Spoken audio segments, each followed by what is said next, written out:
Stepping into the stock market can feel like learning a new language. Let's break down the essential terms every beginner should know. Liquidity simply refers to how easily you can buy or sell an asset without significantly changing its price. Settlement is the process where your trade becomes official. Today, most trades settle in one business day, which we call T+1. Your order type tells your broker how to execute your trade.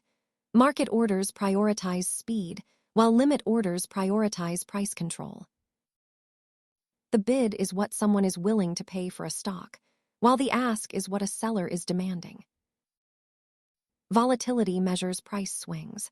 Some stocks move very little day to day, while others can fluctuate significantly based on market news. Understanding these terms is just the start. Remember that long-term success often comes from patience rather than constant trading.